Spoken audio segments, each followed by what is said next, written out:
बिस्मिल्लाहिर्रहमानिर्रहीम। Dear students, अस्सलाम वालेकुम।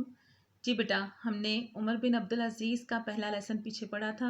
आज हम उसका अगला हिस्सा शुरू करेंगे। हमने पहले पढ़ा है अमाले खैर तक। अमाले खैर नेक अमाल थे। खैर यानी नेकी जो है वो एक चिराग है। चिराग क्या होता है? दिया। यानी दिए का काम क्या है? सबको रोशनी पहुंचाना, हर एक तक भलाई करना। तो खैर जो है वो भी एक ऐसा चिराग है जो सब तक रोशनी पहुंचाता है, हर एक के लिए सिर्फ़ और सिर्फ नेकी ही लाता है। जो जहालत, गुमराही, जहालत क्या होती है? कम अक्ली। गुमराही यानी रास्ते से भटक जाना, खुद गर्जी, सिर्फ अपने आप से गर्ज रखना, हवस परस्ती रखना।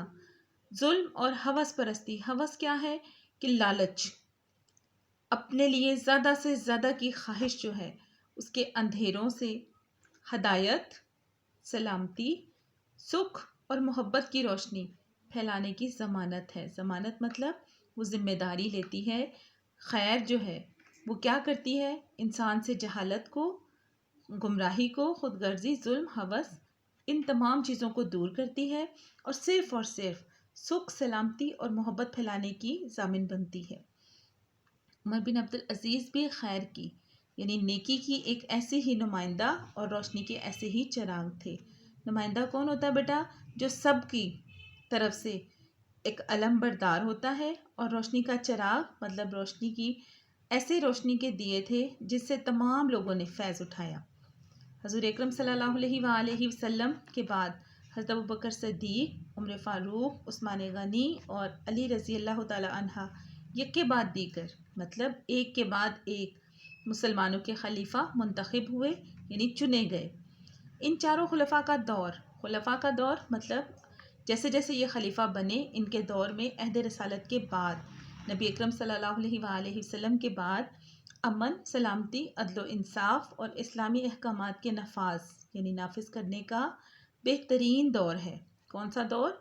अंबिया अहद रसालत के बाद खुलफा का दौर जो है वो इन तमाम चीज़ों के लिए बेहतरीन दौर था। तारीख़ इस्लाम में ये अरसा खिलाफत राशिदा का दौर कहलाता है। खिलाफत राशिदा यानी राशिद से निकला है जो हदायत देने वाला, लोगों को नेकी की राह दिखाने वाला रास्ता है। इसके बाद कुछ अरसा इंतशार और बदअमनी का ज़माना रहा। इंतशार फूट पड़ जाना, एक दूसरे की खिलाफ हो जाना, अमन ना रहना, इत्तफाक इत्तेहाद ना रहना, बदअमनी, गड़बड़ का ज़माना रहा। हत्ता के वाक़या करबला जैसा अंदोखनाक, गमनाक, दुख देने वाला वाक़या भी इसी ज़माने में पेश आया।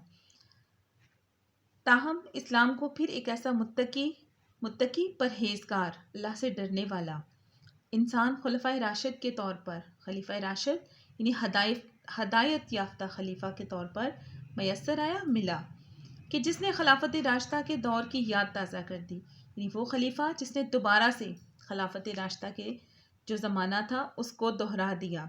यही वजह है कि उनके अहद खिलाफत को खिलाफत राशिदा के दौर ही इसकी तोसी कहा जाता है। तोसी फैला दिया मतलब उनका फैलाव भी उसी ज़माने से मिला दिया जाता है जो कि खिलाफत राशिदा का था। और उम्दा हुक्मरानी यानी आला दर्जे की हुक्मरानी की वजह से उन्हें हज़रत उमर फ़ारूक से तशबीह यानी उनकी मुशाहबत उमर फ़ारूक से की जाती है, और उम्र सानी यानी दूसरा उमर फ़ारूक कहा जाता है। ख़ताब दिया गया ये हस्ती तारीख़ इस्लाम में उमर बिन अब्दुल अज़ीज़ के नाम से जानी और पहचानी जाती है। लेसन को बेटा बहुत अच्छे तरीके से आपने लर्न करना है। मैं बार बार आपसे कह रही हूँ कि इनको जब आप तवज्जो से पढ़ेंगे, इनके मीनिंग्स को लर्न करेंगे, तो आपको सलीस में भी परेशानी नहीं होगी, और उसके अलावा आपको क्वेश्चंस की भी समझ आएगी जो इसमें से MCQs के तौर पर या पीछे एक्सरसाइज में दिए गए हैं, वो साथ साथ लर्न होते जाएंगे। उम्मीद है आप बहुत अच्छे तरीके से लर्न करेंगे। अपना बहुत ख्याल रखिएगा। अल्लाह हाफिज़।